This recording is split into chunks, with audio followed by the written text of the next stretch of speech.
Hello, welcome to Church Searcher. My name is Chris, and today, in honour of St Swithin's Day, I'm searching for St Swithin's Holy Well. We're going to be starting here in Ripon at St Wilfrid'S Well. We'll be visiting St Wilfrid'S Crypt in the cathedral, going to a leper hospital dedicated to Mary Magdalene, and then walking via a rare medieval sanctuary cross, the Sharrow Cross. We'll be discovering a Yorkshire pyramid, and finally completing our journey at St Swithin's Well.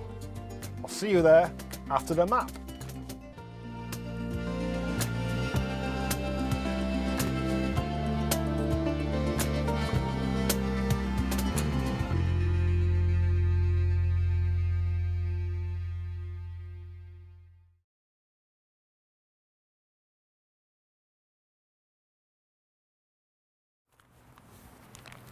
So first up is Ripon Cathedral.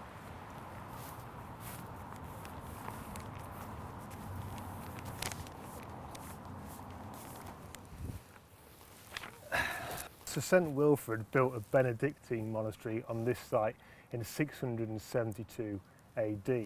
There was originally a Celtic Christian monastery here. The building that you see behind me is the fourth iteration of the cathedral that was built here in the 12th century. The front end of the two towers is from 1220, and the crossing tower that you can see behind me here was rebuilt after collapsing in an earthquake in 1450. The first church was actually destroyed in 948 AD by King Adred, and then replaced by a second church which was destroyed by William the Conqueror in 1069. The third church was built by Thomas of Bayeux, the first Norman Archbishop of York, and then this fourth attempt was built.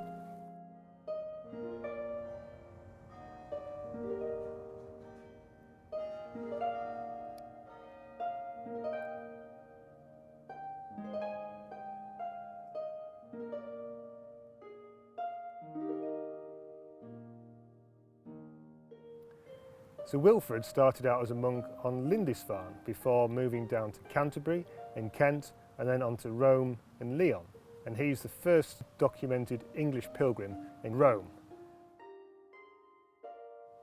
There he became immersed in the teachings of Saint Benedict, and he was a big proponent of the Benedictine monastic system.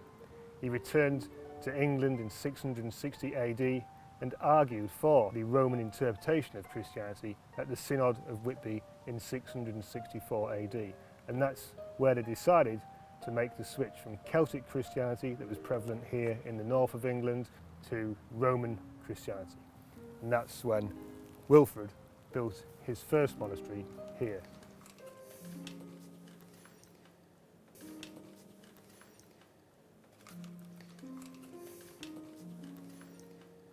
So this is the crypt beneath that original church from 672 AD.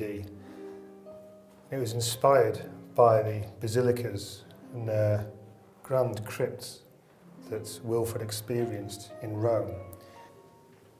And he brought with him back to England relics from Rome, particularly associated with St. Peter. And they were placed down in the crypt here for pilgrims to come down the steps, down this long corridor, to pay homage to the relics. So coming down here would recall in the pilgrim's mind the resurrection of Jesus, his burial in the tomb and his resurrection on Easter Sunday.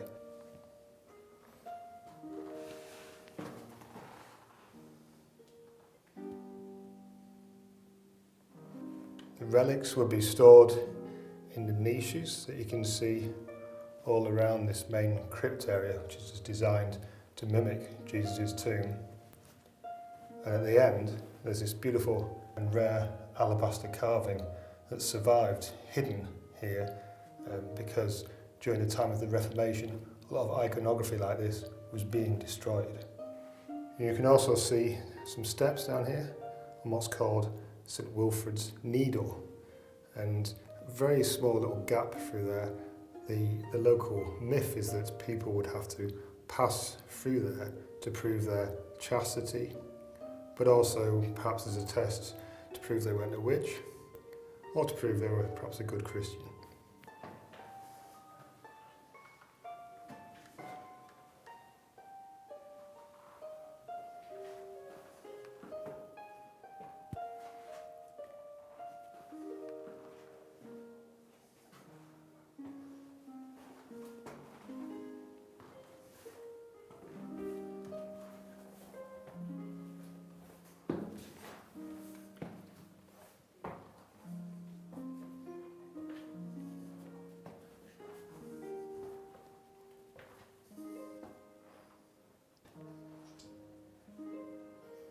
That's the other side of the squint. St Wilfrid's needle, quite a squeeze.